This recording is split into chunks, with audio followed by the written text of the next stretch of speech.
সন্ধ্যার মধ্যে ৬০ কিলোমিটার বেগে ঝড় হতে পারে বাংলাদেশের ৫ জেলায়।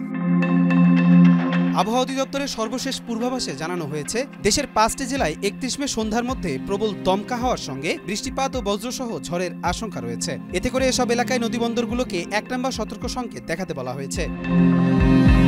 ৩১ মে সকাল ৯টা থেকে সন্ধ্যা ৬টা পর্যন্ত অভ্যন্তরীণ নদীবন্দরগুলোর জন্য দেয়া পূর্বাভাসে এই সতর্কবার্তা দেয়া হয়। এতে বলা হয়েছে, নোয়াখালী, কুমিল্লা, চট্টগ্রাম, কক্সবাজার ও সিলেট অঞ্চলের ওপর দিয়ে দক্ষিণ বা দক্ষিণ পূর্ব দিক থেকে ঘন্টায় ৪৫ থেকে ৬০ কিলোমিটার বেগে হঠাৎ দমকা বা ঝোড়ো হাওয়া বয়ে যেতে পারে, সঙ্গে বজ্রপাত সহ বৃষ্টিপাতও ঘটতে পারে।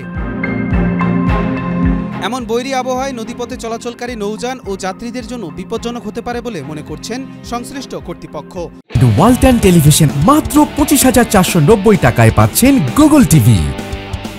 ফলে সতর্কতা হিসেবে ওই এলাকার নদীবন্দরগুলোকে ১ নম্বর স্থানীয় সংকেত দেখাতে বলা হয়েছে। আবহাওয়া বিভাগ নাগরিকদের প্রতি আহ্বান জানিয়েছে, যারা উন্মুক্ত স্থানে বা নদীপথে চলাচল করেন তারা যেন প্রয়োজনীয় সাবধানতা অবলম্বন করেন এবং আবহাওয়ার উন্নতি না হওয়া পর্যন্ত ঝুঁকিপূর্ণ এলাকাগুলো এড়িয়ে চলেন। এর পাশাপাশি স্থানীয় প্রশাসনকেও সম্ভাব্য ঝুঁকির বিষয়ে প্রস্তুতি নেয়ার অনুরোধ জানানো হয়েছে। কবির চৌধুরী, মাই টিভি, ঢাকা।